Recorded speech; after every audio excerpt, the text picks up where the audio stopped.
الصلاة والسلام عليك يا نبي الله وعلى آلك وأصحابك يا نور الله نويت سنة الاعتكاف. அளவற்ற அல்லாஹ்விடம் நிகரற்ற அன்புடையவனுமாகிய அல்லாஹ்வின் திருநாமத்தால் ஆரம்பம் செய்கின்றேன். ஸலவாத்தும் ஸலாமும் கண்மணி நாயகம் ரசூல் அக்ரம் ஸல்லல்லாஹு அலைஹி வஸல்லம் அன்னவர்கள் மீதும் அன்னவர்களின் பரிசுத்தமான குடும்பத்தினர்கள், தோழர்கள், தாபிஈன்கள், தபவு தாபிஈன்கள், சாலிஹீன்கள், அல்லாஹ்வுடைய இறைநேச செல்வர்கள், முஸ்லிமான முஃமினான ஆண்கள், பெண்கள் அனைவர்கள் மீதும் என்றென்றும் உண்டாவதாக. புனிதமான ஜுமாவுடைய கடமை நிறைவேற்றுவதற்கு அல்லாஹ்வுடைய வீட்டிலே இஅ்திகாஃபுடைய நியத்தோடு அமர்ந்திருக்கக்கூடிய அல்லாஹ்வின் அன்பு நல்லடியார்களே, அல்லாஹ்வும் அல்லாஹ்வுடைய தூதர் கண்மணி நாயகம் ஸல்லல்லாஹு அலைஹி வஸல்லம் அன்னவர்களும் எவைகளையெல்லாம் தன்னுடைய வாழ்க்கையிலே பின்பற்றி வாழுமாறு நமக்கு கட்டளை பிறப்பித்துள்ளார்களோ அவைகளை முழுமையான முறையிலே பின்பற்றி வாழ்வதற்கும், எவைகளை விட்டும் தவிர்ந்து வாழுமாறு நமக்கு கட்டளை பிறப்பித்துள்ளார்களோ அவைகளை விட்டு முழுமையான முறையிலே தவிர்ந்து வாழ்வதற்கு முதலில் எனக்கும் இரண்டாவது உங்களுக்கும் நான் வசியத் செய்கின்றேன். அல்லாஹ் தௌஃபீக் செய்வானாக. கண்மணி நாயகம் ஸல்லல்லாஹு அலைஹி வஸல்லம் அன்னவர்கள் மீது ஸலவாத்துக்களை கூறுகின்ற விடயத்திலே ஏராளமான ஹதீதுகள் ரிவாயத் செய்யப்பட்டுள்ளன. ஒரு ஹதீஸ் ஷரீஃபிலே பெருமானார் ஸல்லல்லாஹு அலைஹி வஸல்லம் அன்னவர்கள் நபித்துள்ளார்கள், யார் என் மீது ஸலவாத் கூறுவதை மறந்து விட்டாரோ அவர் சுவனத்தின் பாதையை மறந்து விட்டார். எனவே நாம் முயற்சி செய்து கண்மணி நாயகம் ஸல்லல்லாஹு அலைஹி வஸல்லம் அன்னவர்கள் மீது அதிகமாக ஸலவாத் சொல்லக்கூடிய பழக்கத்தை ஏற்படுத்திக் கொள்ள வேண்டும். அதற்குரிய பாக்கியத்தை அல்லாஹ் தஆலா நசீபாக்கி அருள்வானாக. ஸல்லு அலல் ஹபீப் ஸல்லல்லாஹு அலா முஹம்மத் ஸல்லல்லாஹு அலைஹி வஸல்லம் ஸலாத்தம் வ ஸலாமன் அலைக யா சய்யதி யா ஹபீபி யா ரசூலல்லாஹ். கண்ணியமிக்க இஸ்லாமிய சகோதரர்களே, சூரத்துல் பக்ராவின் 8வது ஆயத்து முதல் 20வது ஆயத்து வரை அல்லாஹ் தஆலா இந்த 13 ஆயத்துக்களில் கிட்டத்தட்ட முனாஃபிகீன்களுடைய விளக்கத்தை பற்றி அல்லாஹ் தஆலா குறிப்பிடுகின்றான். இந்த ஆயத்துக்களில் 3 வகையான கூட்டத்தினர்கள் குறிப்பிடப்படுகின்றார்கள். ஒரு கூட்டம் முத்தகீன்கள், தக்வா உடையவர்கள், இறையச்சம் உடையவர்கள். இவர்கள் எப்படிப்பட்டவர்கள்? சிறப்பு வாய்ந்த முஹ்லிஸான தூய்மையான முஸ்லிம்கள். இவர்கள் உள்ளத்தினாலும் அல்லாஹ்வை ஏற்றுக்கொண்டவர்கள், ஈமான் கொண்டவர்கள், நாவினாலும் அதை மொழியக்கூடியவர்கள். இவர்கள் தான் நேர்வழி பெற்றவர்கள், வெற்றி பெற்றவர்கள், பாக்கியசாலிகள். மேலும் குர்ஆனுடைய நேர் வழியை கபூல் செய்யக்கூடிய மனிதர்கள். மேலும் குர்ஆனின் மூலமாக பிரயோஜனத்தை அடைந்து கியாமத்திலே வெற்றியும் பெறக்கூடிய கூட்டம் இந்த கூட்டம். முதலாவது கூட்டம் முத்தகீன்கள், தக்வா உடையவர்கள். இரண்டாவது அல்லாஹ் தஆலா ஒரு கூட்டத்தை குறிப்பிடுகின்றான்.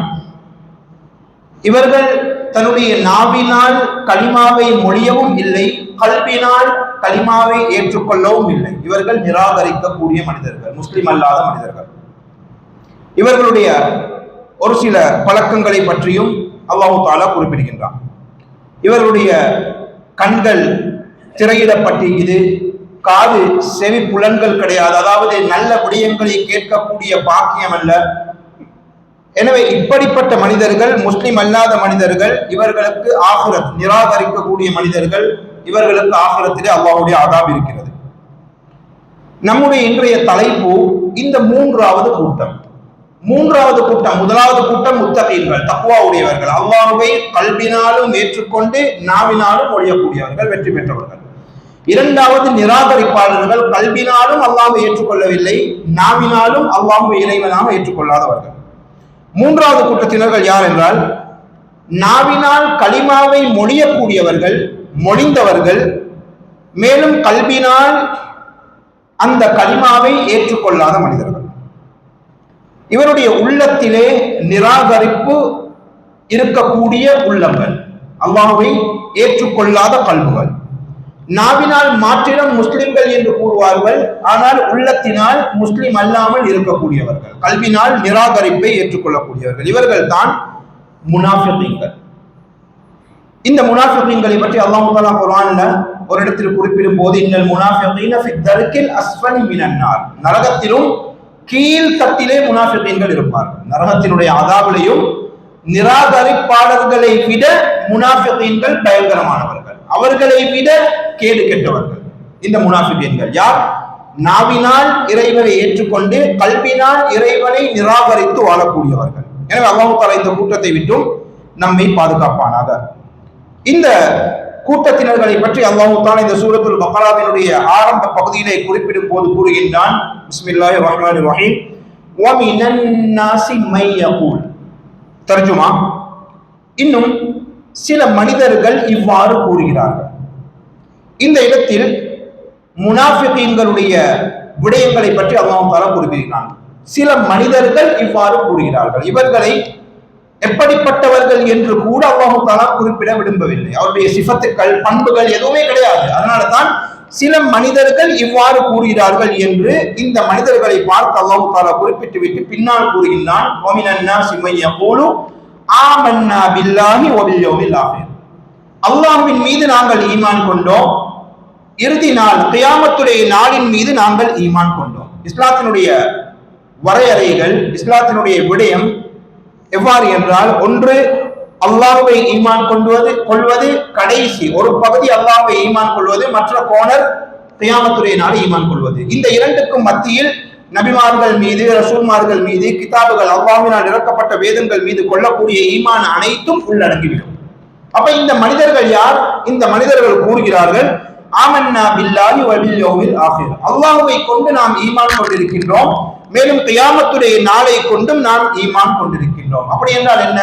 இவர்கள் கூறுகிறார்கள், எல்லா விடயங்கள் அல்லாஹ்வை கொண்டு, நபிமார்களை கொண்டு, ரசூல்மார்கள் மீது, அல்லாஹ்வினால் இறக்கி வைக்கப்பட்ட வேதங்கள் மீது, இன்னும் கியாமத்துடைய நாளின் மீது நாங்கள் ஈமான் கொண்டிருக்கின்றோம் என்பதாக இந்த மனிதர்களில் சிலர் கூறுகிறார்கள். ஆனால் அல்லாஹ் என்ன கூறுகின்றான்? அந்த ஆயத்தின் கடைசி பகுதியில் வமாஹும் பிமுஃமினீன், அவர்கள் ஈமான் கொண்டவர்கள் கிடையாது. அப்ப மனிதர்களில் சிலர் என்ன கூறுகிறார்கள்? வ மினன் நாஸி மை யகூலு ஆமன்னா பில்லாஹி வ பில் யௌமில் ஆகிர். அல்லாஹ் தஆலா குறிப்பிடுகிறான், வமாஹும் பிமுஃமினீன், அவர்கள் ஈமான் கொண்டவர்கள் கிடையாது என்பதாக அல்லாஹ் தஆலா குறிப்பிடுகிறான். இவர்கள் தான் முனாஃபிகீன்கள், இவர்கள் தான் நயவஞ்சகத்தனம் உடையவர்கள். அல்லாஹ் தஆலா அதன் பின்னால் வரக்கூடிய ஆயத்துல இப்படி இவர்கள் ஈமான் கொள்ளவில்லை என்றால், இவர்கள் கல்வினாலும் ஏற்றுக்கொள்ள முடியவில்லை, இறைவனை, இஸ்லாமிய மார்க்கத்தை இவர்களால் ஈமான் கொள்ள முடியாது என்றால் ஏன் வாயால மட்டும் சொல்றாங்க? இவர்களுடைய பண்பு என்ன? வாயால் அல்லாஹ்வை ஏற்றுக்கொள்கிறார்கள், உள்ளத்தால் ஏற்றுக்கொள்ளவில்லை. அப்படி என்றால் காரணம் என்ன? எனக்கு ஒரு சந்தேகம் வரும், ஏன் இப்படி செய்யறாங்க இவங்க? வாயினால் ஏன் கூறிவிட்டு கல்வினால் ஏன் ஏற்றுக்கொள்வது கிடையாது? இதை பற்றி அல்லாஹ் தஆலா குறிப்பிடுகின்றான். காரணம் என்ன? யுஹாதிஊனல்லாஹ வல்லதீன ஆமனு. இவர்கள் என்ன நினைக்கின்றார்கள் என்றால், இவர்கள் அல்லாஹ்வையும் அல்லாஹ்வின் மீது ஈமான் கொண்ட மனிதர்களையும் ஏமாற்றுவதாக அவர்கள் நினைக்கிறார்கள். யுஹாதிஊனல்லாஹ வல்லதீன ஆமனு. இவங்க நினைக்கிறாங்க, நாங்க வாயால கலிமா சொல்லிட்டா எல்லாம் எங்களை நம்பிடுவாங்க. இவர்கள் அல்லாஹ்வை ஏமாற்றுவதாக நினைக்கிறார்கள். இதை கொண்ட தஃசீருடைய உலமாக்கள் சொல்லுவாங்க, அல்லாஹ்வை ஏமாற்றுவதுனா அல்லாஹ்வுடைய தூதர் கண்மணி நாயகம் ஸல்லல்லாஹு அலைஹி வஸல்லம் அன்னவர்களை ஏமாற்ற முயற்சி செய்வது, மேலும் ஈமான் கொண்டவர்களை ஏமாற்ற முயற்சி செய்வது. இதற்கு காரணம் என்ன? முஸ்லிம்களுக்கு கிடைக்கக்கூடிய வெகுமதிகள், முஸ்லிம்களுக்கு கிடைக்கக்கூடிய அந்தஸ்துக்கள், கௌரவங்கள், மதிப்புகள் எல்லாம் எங்களுக்கும் கிடைக்கும். அந்த காலத்துல கண்மணி நாயகம் ஸல்லல்லாஹு அலைஹி வஸல்லம் அன்னவர்களோடு இருந்த முனாஃபிகீன்கள் இவ்வாறு இருந்தார்கள். முஸ்லிம்களுக்கு கிடைக்கக்கூடியது நமக்கும் கிடைக்க வேண்டும், முஸ்லிம்களுக்கு கிடைக்கக்கூடிய அந்தஸ்து, கௌரவம், பாதுகாப்பு நமக்கும் கிடைக்க வேண்டும். அதனால நாவினால் மாத்திரம் களிமா சொன்னார்கள். அங்க போய் அவங்களோட கூட்டத்தோடு இருக்கும் போது நான் களிமா ஏற்றுக்கொள்ளணும், நான் அல்லாஹ்வுடைய தூதரை கண்மணி நாயகம் ஸல்லல்லாஹு அலைஹி வஸல்லம் அவர்களை ஈமான் கொள்ளவில்லை என்று அவர்களுக்கு மத்தியிலே பேசி திரிவார்கள். இப்படிப்பட்டவர்கள் தான் இந்த முனாஃபிகீன்கள். இவங்க என்ன நினைக்கிறாங்க? அல்லாஹ்வையும் ஈமான் கொண்டவர்களையும் நாங்க ஏமாற்றிக் கொண்டிருக்கிறோம் அப்படின்னு இவர்கள் நினைக்கின்றார்கள். அல்லாஹ் தஆலா குறிப்பிடுகின்றான், வமா யக்தஊன இல்லா அன்ஃபுஸஹும் வமா யஷ்ஊரூன். அவர்கள் அல்லாஹ்வையோ அல்லது ஈமான் கொண்டவர்களையோ ஏமாற்றவில்லை. வமா யக்தஊன இல்லா அன்ஃபுஸஹும், அவங்களே ஏமாற்றிக் கொள்றாங்க, அவர்களை ஏமாற்றிக் கொள்கிறார்கள். வமாஹும் யஷ்ஊரூன், இதை பற்றிய அறிவு அவர்களுக்கு கிடையாது, அவங்களுக்கு தெரியாமலேயே அவர்களை ஏமாற்றிக் கொள்கிறார்கள் என்பதாக அல்லாஹ் தஆலா குறிப்பிடுகின்றான். அல்லாஹ்வை யாரால் ஏமாற்ற முடியும்? யாராலும் ஏமாற்ற முடியாது. ஏமாற்றம் என்பது ஒரு மறைவான வஸ்துவின் மீது தான் ஏமாற்ற முடியும் ஒரு மனிதரை. நாம் ஒரு வியாபாரம் செய்கின்றோம், நாம் விற்கக்கூடிய ஒரு பொருள்ல, ஒரு துணியில நாம் ஒரு பிளவை வியாபாரம் செய்யக்கூடியவங்களா இருந்தால் அந்த புடவையில ஏதாவது இருக்கக்கூடிய குறைகளை மறைக்கப்பட்டிருந்தால் நல்லதுன்னு சொல்லி விற்கலாம். நல்லதுன்னு சொல்லி என்ன செய்வோம், வியாபாரம் பண்ணுவேன். அது மறைக்கப்பட்டிருக்குது, அது அவர்கிட்ட கண்ணுக்கு விளங்குது இல்ல, அதனால் அந்த குறையை நாங்கள் மறைத்து வியாபாரம் செய்கின்றோம். அப்படி என்றால் அல்லாஹ்வை ஏமாற்றுவது, மனிதனை நாங்கள் ஏமாற்றுவது போன்று அல்லாஹ்வை ஏமாற்றுவது சாத்தியமற்ற ஒரு விடயம். யாராலும் ஏமாற்ற முடியாது. அல்லாஹ்வுல் குயூப், மறைவான அனைத்தையும் அறிந்தவன் அல்லாஹ் ரப்பல் ஆலமீன். ஒரு கடுகளவு கூட உலகத்திலே அவன் அறியாத வஸ்துக்கள் எதுவுமே கிடையாது. அப்படிப்பட்ட அல்லாஹ்வை அவர்கள் ஏமாற்றுவதாக அவர்களையே ஏமாற்றிக் கொள்கிறார்கள். அல்லாஹ்வை ஒரு நாளும் யாரும் ஏமாற்ற முடியாது. அதே போன்றுதான் அல்லாஹ்வை ஏமாற்றுவது என்பது கண்மணி நாயகம் ஸல்லல்லாஹு அலைஹி வஸல்லம் மன்னவர்களை ஏமாற்றுவது என்றால், கண்மணி நாயகம் ஸல்லல்லாஹு அலைஹி வஸல்லம் மன்னவர்கள் அல்லாஹ்வுடைய பிரதிநிதி, ஹலீஃபா. அல்லாஹ் தஆலா பூமியிலே ரசூலாக நபியாக கண்மணி நாயகம் ஸல்லல்லாஹு அலைஹி வஸல்லம் அவர்களை அனுப்பினானே, இந்த கண்மணி நாயகம் ஸல்லல்லாஹு அலைஹி வஸல்லம் மன்னவர்கள் எப்படிப்பட்டவர்கள்? மா கான வ மா யகூன், முன்னால் நடந்தவைகள், உலகம் அழியும் வரை நடக்க இருப்பவைகள் அனைத்தையும் ரசூலுல்லாஹ்வுக்கு அல்லாஹ் தஆலா கற்றுக் கொடுத்து விட்டான். அவர்களையும் ஏமாற்ற முடியாது. கண்மணி நாயகம் ஸல்லல்லாஹு அலைஹி வஸல்லம் அவர்கள் யார் யார் உலகத்தை விட்டு மரணிப்பதற்கு முன்பாக ஈமான் கொள்வார்கள் என்று கூறினார்களோ அதே மனிதர்கள் உலகத்துல மௌத் வருவதற்கு முன்னால் ஈமான் கொண்டு விட்டு தான் மௌத்தா போனாங்க. யார் யார் நிராகரிப்பில் குஃப்ரினை மரணிப்பார்கள் என்று கூறினார்களோ அவர்கள் குஃப்ரில் தான் மரணித்தார்கள். யார் சுவனவாதி யார் நரகவாதி என்ற பட்டியலையும் கூட கண்மணி நாயகம் ஸல்லல்லாஹு அலைஹி வஸல்லம் அவர்கள் பார்த்தவர்கள். அப்படி அல்லாஹ் தஆலா அனைத்து வஸ்துக்களையும் அவர்களுக்கு கற்றுக் கொடுத்திருந்தான் என்றால் கண்மணி நாயகம் ஸல்லல்லாஹு அலைஹி வஸல்லம் மன்னவர்களை ஏமாற்றுவது என்பதும் ஒரு சாத்தியமற்ற ஒரு விடயம். அன்பின் சகோதரர்களே, பெரியார்களே, இப்படி யுஹாதிஊனல்லாஹ வல்லதீன ஆமனூ, அவர்கள் அல்லாஹ்வையும் அல்லாஹ்வை ஈமான் கொண்டவர்களையும் ஏமாற்றுவதாக கூறுகிறார்களே, இப்படிப்பட்டவர்கள் வமா யஹ்தஊன இல்லா அன்ஃபுஸஹும் வமா யஷ்ஊரூன், அவர்கள் அவர்களுடைய நஃப்ஸை தான் ஏமாற்றிக் கொண்டிருக்கிறார்கள். அவர்கள் தங்களையே ஏமாற்றிக் கொண்டிருக்கிறார்களே தவிர அல்லாஹ்வையோ அல்லாஹ்வுடைய தூதரையோ ஈமான் கொண்டவர்களையோ அவர்களால் ஏமாற்ற முடியாது. இப்படிப்பட்டவர்கள் தான் இந்த முனாஃபிகீன்கள். எனவே அன்பின் சகோதரர்களை, பெரியார்களே, இந்த முனாஃபிகீன்கள் இருக்கிறார்களே, இந்த முனாஃபிகீன்களுடைய சில பண்புகள் இருக்குது. கண்மணி நாயகம் ஸல்லல்லாஹு அலைஹி வஸல்லம் அவர்களுடைய பிரபல்யமான ஒரு ஹதீஸ் ஷரீஃப் இருக்குது. பேசினால் பொய்யை பேசுவான். முனாஃபிக் என்று சொல்லக்கூடிய மனிதனுடைய நயவஞ்சகத்தனமுடைய மனிதன் எப்படிப்பட்டவன்? பேசினால் பொய் பேசுவது, வாக்களித்தால் அதற்கு மாறு செய்வது, மேலும் நம்பினால் மோசடி செய்வது. இது பிரபல்யமான ஒரு ஹதீஸ். நம்பினால் மோசடி செய்வது, வாக்களித்தால் வாக்கு மீறுவது, பேசினால் பொய்யை பேசுவது. இன்னும் ஒரு ஹதீஸ் ஷரீஃப்ல பெருமானார் ஸல்லல்லாஹு அலைஹி வஸல்லம் அவர்கள் முனாஃபிகீன்களுடைய பண்புகளை பற்றி கூறும்போது 4 விடயங்களை கூறினார்கள். இந்த 3 விடயங்களோடு சேர்த்து வஇதா ஹாஸன ஃபஜர, ஏதாவது சண்டை ஏற்பட்டால் அந்த சண்டையிலே தூசண வார்த்தைகளால் பேசுவார்கள். இவர்களும் முனாஃபிகீன்களுடைய அடையாளங்கள் தான். இதுவும் முனாஃபிகீன்கள் நயவஞ்சகர்களுடைய அடையாளம் என்பதாக அவர் கண்மணி நாயகம் ஸல்லல்லாஹு அலைஹி வஸல்லம் அன்னவர்கள் ஹதீஸ் ஷரீஃபின் மூலமாக நமக்கு கற்றுத் தருகிறார்கள். எனவே அன்பின் சகோதரர்களை, பெரியார்களே, இதில் நாம் பெறக்கூடிய படிப்பினை என்னவென்றால், தன்னை தானே ஏமாற்றுவது இருக்கின்றதே, இது மனிதன் அவனுக்கு அவனே செய்யக்கூடிய ஒரு அநியாயம். ஒரு மனிதன் தன்னை தானே ஏமாற்றுவது, அவன் நினைப்பது நான் மற்றவர்களை ஏமாற்றுகின்றேன். முனாஃபிகீன்களுடைய பண்பு என்ன? அல்லாஹ்வையும் ஈமான் கொண்டவர்களையும் ஏமாற்றுவதாக அவர்கள் எண்ணுகிறார்கள். ஆனால் அவர்கள் தன்னை தானே ஏமாற்றிக் கொள்கிறார்கள். எனவே தன்னை தானே ஏமாற்றிக் கொள்ளக்கூடிய இந்த பழக்கம் இது மிகவும் மோசமான பழக்கம். முனாஃபிகீன்களுடைய பண்புகளில் ஒன்று. லா இலாஹ இல்லல்லாஹ் முஹம்மது ரசூலுல்லாஹ் என்ற கலிமாவை மொழிந்தவர்கள் முஸ்லிம்கள். இதே கலிமாவை மொழிந்தவர்கள் தான் அந்த முனாஃபிகீன்கள். ஆனால் முஸ்லிம்கள் இந்த கலிமாவின் மூலம் சுவர்க்கத்தை அடைகிறார்கள். முனாஃபிகீன்கள் இந்த கலிமாவை நாவினால் மாத்திரம் கூறிக்கொண்டு கல்வியிலே நிராகரிப்போடு குஃபுரோடு வாழக்கூடியவர்கள் இதே கலிமாவை மொழிந்து நரகத்திற்கு செல்கிறார்கள். இது முனாஃபிகீன்களுடைய மூமின்களுடைய வித்தியாசம்.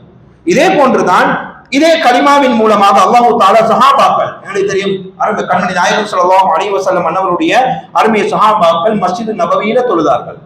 கண்மணி நாயகம் ஸல்லல்லாஹு அலைஹி வஸல்லம் முபாரக்கான திருமுகத்தை தினமும் கண்டு மகிழ்ந்தார்கள். கண்மணி நாயகம் ஸல்லல்லாஹு அலைஹி வஸல்லம் மன்னவர்களுடைய பரிசுத்தமான நசீஹத்துக்களை, உபதேசங்களை சஹாபாக்கள் கேட்டு பிரயோஜனத்தை பெற்றுக் கொண்டார்கள். இதே போன்றுதான் முனாஃபிகீன்களும் மஸ்ஜித் நபவியிலே தொழுதார்கள். கண்மணி நாயகம் ஸல்லல்லாஹு அலைஹி வஸல்லம் மன்னவர்களை கண்ணால பார்த்து கொண்டே இருந்தார்கள். கண்மணி நாயகம் ஸல்லல்லாஹு அலைஹி வஸல்லம் மன்னவர்களுடைய உபதேசங்களை கேட்டுக்கொண்டே இருந்தார்கள். ஆனால் வித்தியாசம் என்ன? இந்த சஹாபாக்கள் கண்மணி நாயகம் ஸல்லல்லாஹு அலைஹி வஸல்லம் அன்னவர்களோடு தொழுத, பள்ளியிலே இருந்த, அன்னவர்களை ஜியாரத் செய்த, அன்னவர்களை கண்டு மகிழ்ந்த, அன்னவர்களுடைய நசீஹத்தை பெற்ற இந்த சஹாபாக்கள் சுவர்க்கவாதிகளாக இருக்கிறார்கள். இதே முனாஃபிகீன்கள் இதே மஸ்ஜிது நபவியிலே தொழுது அன்னவர்களோடு இருந்து கல்பினால் குஃப்ரிலே இருந்து நாமினால் மாத்திரம் கலிமாவை மொழிந்து கொண்டு நிஃபாக் தனத்தோடு முனாஃபிகத்தோடு நயவஞ்சகத்தனத்தோடு வாழ்ந்தவர்கள் இந்த முனாஃபிகீன்கள் நரகத்திலே அடித்தட்டிலே இருக்கக்கூடிய முனாஃபிகீன்கள். இப்படி விடயத்தை நாம் வித்தியாசத்தை விளங்கிக் கொள்ள வேண்டும். எனவே அன்பின் சகோதரர்களை, பெரியார்களே, இந்த கண்மணி நாயகம் ஸல்லல்லாஹு அலைஹி வஸல்லம் மன்னவர்களுடைய காலத்திலே வாழ்ந்த இந்த சஹாபாக்களுடைய நிறைய சிறப்புகள், அவர்களோடு இருந்தவர்கள் தான் இந்த முனாஃபிகீன்களும். எனவே இந்த முனாஃபிகீன்கள் அல்லாஹ்வையோ அல்லாஹ்வுடைய தூதரையோ ஏமாற்றவில்லை, மாறாக அவர்கள் தனக்கு தானே அநியாயம் இழைத்துக் கொண்டவர்கள். எனவே தனக்கு தானே அநியாயம் இழைப்பது இருக்கிறது, இது மிகவும் மோசமான ஒரு பண்பு. அது வியாபாரத்தில இருந்தாலும் சரி. நாங்க நினைக்கிறோம் வியாபாரத்துல உதாரணத்துக்கு அளவு நிறுவையில் மோசடி செய்யக்கூடியவன், நிற்கக்கூடிய நேரத்துல வெயிட்ல கொஞ்சம் மோசடி செய்யறது. இது நாங்க நினைக்கிறோம் இந்த மோசடி செய்வதன் 100 கிராம குறைத்து கொடுப்பதன் மூலமாக எங்கட பொருள் அதிகமாக இருக்குது. உண்மையில அதிகமாக தான் இருக்கும், வெளிப்படையில் அது அதிகமாக இருக்கும். ஆனால் அந்த பொருளின் மூலமாக நமக்கு கிடைக்கக்கூடிய நஷ்டங்கள் அதை விட அதிகமாக இருக்கும். ஹலால் ஆன ரிஸ்க்ல அல்லாஹ் பரக்கத்தை வச்சுக்கிறான். அளவு நிறுவையில் மோசடி செய்து 100 கிராம் குறைச்சு கொடுத்துட்டா அந்த 100 கிராம் நம்மிடத்தில் குவான்டிட்டி அதிகமாக இருக்கும். ஆனால் அதில் இருக்கக்கூடிய பரக்கத்தை அல்லாஹ் தஆலா அழித்து விடுவான். அதில் இருக்கக்கூடிய பரக்கத்தை அல்லாஹ் அழித்து விடுவான். சில சமயம் இதன் காரணத்தினால் நமக்கு நோய்வாய்ப்படவும் சந்தர்ப்பம் ஏற்படும். இதன் காரணத்தினால் முசீபத்துகளில் சிக்குவதற்கும் சந்தர்ப்பம் ஏற்படும். வெளிப்படையில் நமக்கு அது பிரயோஜனத்தை போன்று இருந்தாலும் உண்மையில் அது நமக்கு நஷ்டத்தை ஈட்டு தரக்கூடிய செயல் என்பதை நாம் உணர்ந்து கொள்ள வேண்டும். இப்ப நாங்க நினைக்கிறோம் ஏமாத்தி கொடுத்துட்டேன், ஏமாத்தி வியாபாரம் செஞ்சுட்டேன், புடவையில் இருக்கக்கூடிய ஓட்டையை மறைச்சு வியாபாரம் செஞ்சுட்டேன், இது நான் ஒரு தண்ணிக்கு கழுவினால் இதுல சாயம் போயிடும். ஆனா நான் என்ன சொன்னேன், நீங்க 1 வருஷம் கேரண்டின்னு சொல்லி பொய் சொல்லி ஏமாற்றி விட்டு நான் வெற்றி பெற்றேன். நாம் நினைக்கின்றோம் அவனை ஏமாற்றியதாக. ஆனால் ஏமாற்றப்படக்கூடியவர்கள் நாங்கள் தான். இதன் மூலம் நமக்கு கிடைக்கக்கூடிய நஷ்டங்கள் அதிகமாக இருக்கிறது. கியாமத்திலும் பதில் சொல்ல வேண்டும், உலகத்திலும் நாங்கள் பதில் சொல்ல வேண்டும். இந்த பண்பு முனாஃபிகீன்களுடைய பண்பு, இந்த பண்பு, இந்த தன்மை முனாஃபிகீன்களுடைய தன்மை. அது குடும்ப வாழ்க்கையிலா இருந்தாலும் சரி, வியாபாரத்திலா இருந்தாலும் சரி, எதுவாக இருந்தாலும் சரி, இப்படி மற்றவர்களை ஏமாற்றுவதாக நினைத்து நாம் நமக்கு நாமே அநியாயம் செய்து கொள்கின்றோம் என்ற விடயத்தை நாம் மனதில் கொள்ள வேண்டும். அன்பின் சகோதரர்களை, பெரியார்களே, இதே போன்று நாம் நம்மை ஏமாற்றக்கூடிய ஒரு விடயம் தான் பாவங்களை செய்து அல்லாஹ்வுடைய ரஹ்மத்தின் மீது நம்பிக்கை வைப்பது. அல்லாஹ்வுடைய ரஹ்மத்தின் மீது நம்பிக்கை வைத்து பாவங்களை செய்வது. எப்படி? உதாரணம், அல்லாஹ் மன்னிப்பான் என்று நாங்கள் பாவம் செய்வது. அல்லாஹ்வுடைய ரஹ்மத்தின் மீது நம்பிக்கை வைக்கிறது இருக்குது. இது சாலிஹான மனிதர்களுடைய ஒரு பண்பு, சிஃபத், தன்மை, நல்லம். அல்லாஹ்வுடைய ரஹ்மத்துக்கு மீது நம்பிக்கை வைக்கணும். அல்லாஹ் குர்ஆன்லயும் பல இடங்கள்ல குறிப்பிடுகிறார், லா தக்னது மிர் ரஹ்மத்தில்லாஹ், என்னுடைய ரஹ்மத்தை விட்டு நீங்கள் நிராசையாகி விட வேண்டாம், மாயூஸ் ஆகி விட வேண்டாம், நம்பிக்கை இழந்து விட வேண்டாம். அல்லாஹ் எல்லா பாவங்களையும் மன்னிக்க கூடியது அல்லாஹ் தஆலா குறிப்பிட்டார். அல்லாஹ்வுடைய ரஹ்மத்தின் மீது நம்பிக்கை கட்டாயம் வைக்கணும். இது மூமினான சாலிஹான மனிதர்களுடைய பண்பு. ஆனால் அல்லாஹ் அந்த ரஹ்மத்தின் மீது நம்பிக்கை வைத்து நாங்கள் பாவங்கள் செய்யக்கூடாது. பாவம் நடந்துருச்சா அல்லாஹ் மன்னிப்பான் என்ற நம்பிக்கையில் தௌபா செய்ய வேண்டும். இதே சமயம் மன்னிப்பான் தானே என்று சொல்லி அடத்தில் நாங்கள் பாவம் செய்யக்கூடாது. இதுதான் வித்தியாசம். இது நாம் நமக்கு செய்யக்கூடிய அநியாயம். இது நாம் நமக்கு, நம்முடைய நஃப்ஸுக்கு நாமே செய்யக்கூடிய அநியாயம் தான் இந்த அநியாயம். அல்லாஹ் மன்னிப்பான் என்ற நம்பிக்கையில் பாவம் செய்யும். அல்லாஹ் மன்னிப்பான் நிச்சயமாக. ஆனால் மன்னிப்பு இருக்கித்தானே, எங்களுக்கு அல்லாஹ்வுடைய ரஹ்மத் இருக்கித்தானே என்று சொல்லி வேண்டுமென்றே மனம் உறந்தாக ஒரு மனிதன் பாவத்தை செய்வது. அன்பின் சகோதரர்களே, பெரியார்களே, அவ்வாறு நாங்கள் இதுவரை செய்திருந்தால் அல்லாஹ்வுடைய ரஹ்மத்தின் மீது நம்பிக்கை வைத்து தௌபா செய்வோம். அல்லாஹ் நிச்சயமாக தௌபாவை கபூல் செய்யக்கூடிய ரப்புல் ஆலமீன். ஆனாலும் நாம் நமக்கு நாமே அநியாயம் இழைக்க கூடாது. இது நாம் நமக்கு நாமே செய்யக்கூடிய அநியாயம். கண்மணி நாயகம் ஸல்லல்லாஹு அலைஹி வஸல்லம் அவர்கள் ஒரு ஹதீஸ் ஷரீஃபிலே குறிப்பிட்டு காட்டினார்கள், அல் ஆஜிஸு மன் அத்தபஅ நஃப்ஸஹு ஹவாஹா வ தமன்னா அலல்லாஹ் அவ் கமா கால அலைஹி ஸலாத்து வஸலாம். கண்மணி நாயகம் ஸல்லல்லாஹு அலைஹி வஸல்லம் அவர்கள் நபித்தார்கள், மடையன், அந்த மனிதன் மடையனாவான். எந்த மனிதன்? யார் தன்னுடைய நஃப்ஸ், தன்னுடைய மனோ இச்சைக்கு கட்டுப்பட்டு பாவத்தை செய்து பின்பு அல்லாஹ்வின் மீது நாம் நம்பிக்கை வைப்பது. பாவம் நடக்கும் தான், மனோ இச்சைக்கு கட்டுப்பட்டுத்தான் பாவங்கள் நடைபெறுகிறது. ஆனால் அந்த பாவத்தை செய்துவிட்டு, இதனுடைய அர்த்தம் என்ன, அந்த பாவத்தை செய்துவிட்டு தௌபாவும் கேட்காமல் சுவர்க்கத்தை எதிர்பார்த்து கொண்டிருப்பது. இப்படியான மனிதன் மடையன். பாவம் நடந்துருச்சா நாங்கள் தௌபா செய்ய வேண்டும். ஆரம்பமாகக்கூடிய விடயம் வேற, என்னது, தனக்கு தானே செய்யக்கூடிய அநியாயம். அது என்னது, அது வித்தியாசம். அது அல்லாஹ் மன்னிப்பான் என்று நாங்கள் பாவங்கள் செய்வது, அது நமக்கு நாமே செய்யக்கூடிய அநியாயம். இரண்டாவது, இது என்ன விடயம் என்றால், தன்னுடைய நஃப்ஸுக்கு மனோ இச்சைக்கு கட்டுப்பட்டு பாவத்தை செய்து தௌபாவும் செய்யாமல் சுவர்க்கத்தை ஒரு மனிதன் எதிர்பார்ப்பது, இது மிகவும் மடத்தனம் என்பதாக கண்மணி நாயகம் ஸல்லல்லாஹு அலைஹி வஸல்லம் அவர்கள் கூறினார்கள். எனக்கு தெரியும், தொழக்கூடிய ஒரு மனிதர் இருக்கிறார்கள், இரவு நேரம் நம்முடைய பிஸ்தர், நாம் படுக்கக்கூடிய அந்த படுக்கை அறை பெட் இருக்குது, நல்ல சாஃப்டா இருக்குது, படுத்துக்கொண்டு இருக்கிறோம். அந்த தூக்கத்தை தியாகம் செய்து ஒரு மனிதர் அதிகாலையில் எழுந்து உது செய்து தொழுகையை தொழுகிறார். இன்னொரு மனிதர் அந்த நரம், அந்த சாஃப்டான அந்த பிஸ்தர்ல, அந்த மெட்ரஸ்ல நல்ல தூங்கி கொண்டிருக்கிறார். தொழுகை கலாவாக்கப்பட்டு விட்டது. இவங்க ரெண்டு பேரும் சமமா? இவர்கள் இருவரும் சமமா? நாம யோசிக்கணும். சாதாரண மனிதர்கள் நம்முடைய புத்தியை பார்த்து நாம யோசிக்கணும். சமமாக முடியாதே. இந்த மனிதர் அவருடைய தூக்கத்தை தியாகம் செய்து ரப்பை சந்தோஷப்படுத்த நாடுகின்றான். அவன் தன்னுடைய நஃப்ஸ் மனோ இச்சைக்கு கட்டுப்பட்டு வாழக்கூடியவன். எனவே இவர்கள் இருவருக்கும் மத்தியில் வித்தியாசம் இருக்குது.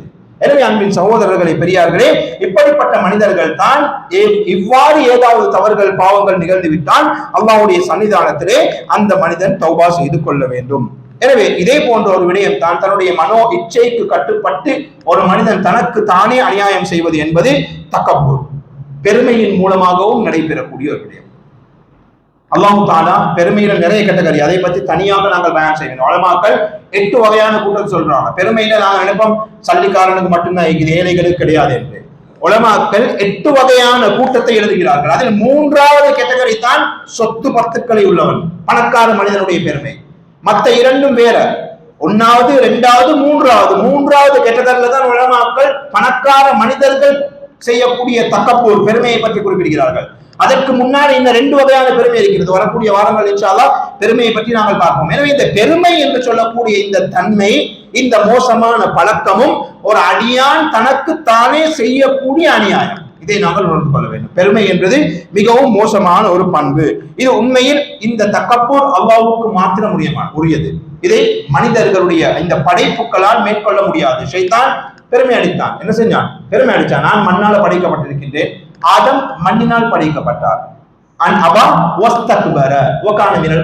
காஃபிர்களில் இன்னும் ஒருவனாக ஆகிவிட்டான். பெருமை அடித்தான். இந்த ஒன்று தான் கடைசியில் அந்தஸ்து எப்படி? ஆதம் அஷ்ரஃபுல் மஹ்லூகாத், படைப்பினங்களில் சிறந்த படைப்பினம் மனிதர்கள். அந்த மனிதர்களில் சிறப்பு வாய்ந்தவர்கள் நபிமார்கள். ஆதம் அலைஹிஸ்ஸலாம் சிறப்பை பெற்றார்கள், ஷைத்தான் அல்லாஹ்வுடைய லானத்தை பெற்றான்.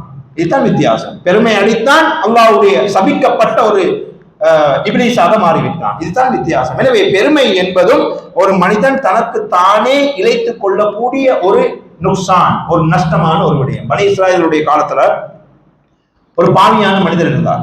சரியான பாவம். பனி இஸ்ராயேல் கூட்டத்திலே அதிகமாக பாவம் செய்யக்கூடிய மனிதர் அவர் தான். ஒரு நாள் பாதையிலே நடந்து வாராரு. வரக்கூடிய நேரத்துல அதே பனி இஸ்ராயேல் கூட்டத்துல அதிகமாக இபாதத் செய்யக்கூடிய ஒரு மனிதர் உட்கார்ந்து இபாதத் செஞ்சு கொண்டிருக்கிறார். அல்லாஹ்வை வணங்கி கொண்டிருக்கின்றார். இந்த பாவம் செய்யக்கூடிய மனிதர் பார்க்கிறாரு, அந்த இபாதத் செய்யக்கூடிய அந்த சூஃபி நல்ல மனிதர் இருக்கிறாரு, அவருக்கு மேலால் மேகங்கள் நிழல் கொடுத்து கொண்டிருக்கிறது. மேகங்கள் என்ன செய்து? வெயில் படாமல் நிழல் கொடுத்து கொண்டிருக்கிறது இபாதத் செய்த மனிதருக்கு மேலால. இந்த பாவியான மனிதர், பாவம் செய்த மனிதர் என்ன செய்யறாரு? யோசிக்கிறாரு, எவ்வளவு நல்ல மனிதர்னா, எவ்வளவு சாலிஹான மனிதர். இவர் தான் பனி இஸ்ராயேல் கூட்டத்திலே அதிகமாக இபாதத் செய்யக்கூடிய மனிதர். இவரோடு நாம கொஞ்ச நேரம் உட்கார்ந்தால் அல்லாஹ்வுடைய ரஹ்மத் நிச்சயமா எனக்கும் கிடைக்கும். நம்பிக்கையை பாருங்கள். அல்லாஹ்வுடைய ரஹ்மத், அல்லாஹ்வுடைய அருள் பார்வை எனக்கும் கிடைக்கும் என்று சொல்லி இந்த பாவியான பாவம் செய்த மனிதர் இபாதத் செய்த மனிதரோடு போய் அமர்ந்து கொள்கின்றார். இபாதத் செய்யக்கூடிய மனிதனுடைய கல்விலே ஒரு ஊசலாட்டம் ஏற்படுகிறது, பெருமை ஏற்பட்டு விட்டது. பனி இஸ்ராயேல் அதிகமாக பாவம் செய்யக்கூடியவன் இவன், இபாதத் செய்யக்கூடியவன் நான், எனக்கிட்ட இவன் உட்கார்றதா, எனக்கிட்ட இவன் உட்காருவதா? உடனே என்ன செய்கிறான்? அந்த பாவம் செய்யக்கூடிய மனிதனை பார்த்து கூறுகிறான், மனிதனே எழும்பி சென்று விடு, இங்க நீ இருக்காத, எழும்பி போ.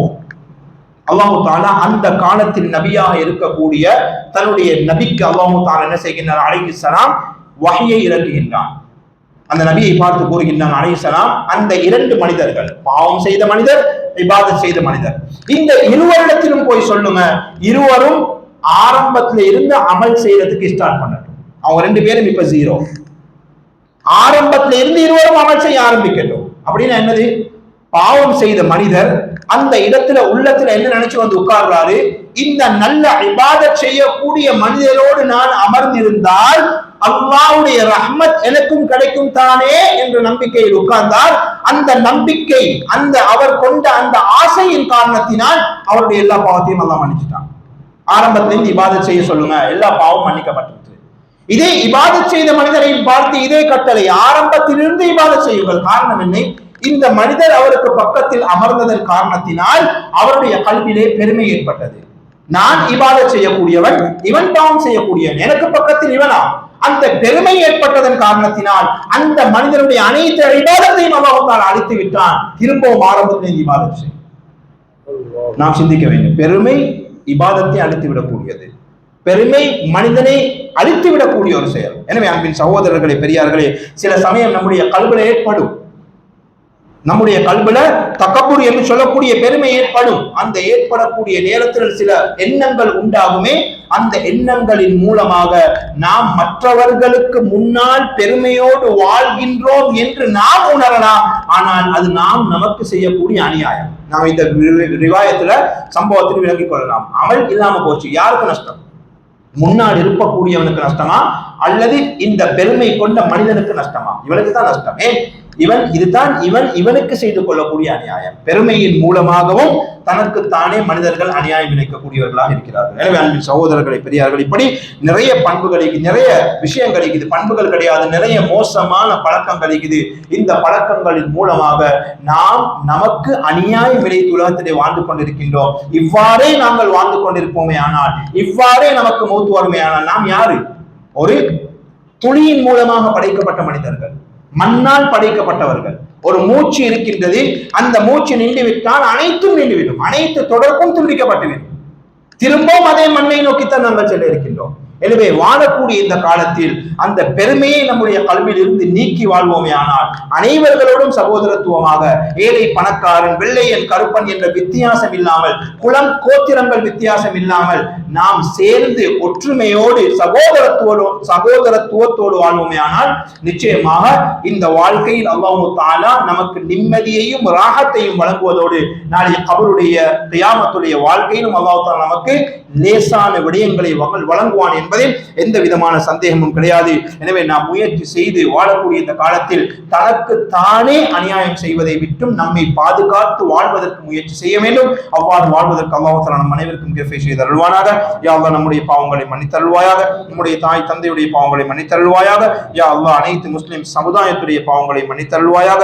ஈமானோடு வாழ்ந்து ஈமானோடு மரணிக்கக்கூடிய பாக்கியத்தையும் கண்மணி நாயகம் ஸல்லல்லாஹு அலைஹி வஸல்லம் அன்னவர்களுடைய ஷஃபாஅத்தோடு சுவர்க்கம் நுழையக்கூடிய பாக்கியத்தையும் நசீபாக்கி அருள்வாயாக. யா அல்லாஹ் கல்பினால் ஏற்படக்கூடிய அனைத்து நோய்களை விட்டு நம்மை நீ பாதுகாத்து அருள்வாயாக. பாவம் என்று சொல்லக்கூடிய நோயை விட்டும் நமக்கு நீ ஷிஃபாவை தந்தருள்வாயாக. ஆமீன் ஆமீன் ஆமீன். வாஹிர் தஅவானா அல்ஹம்துலில்லாஹி ரப்பில் ஆலமீன்.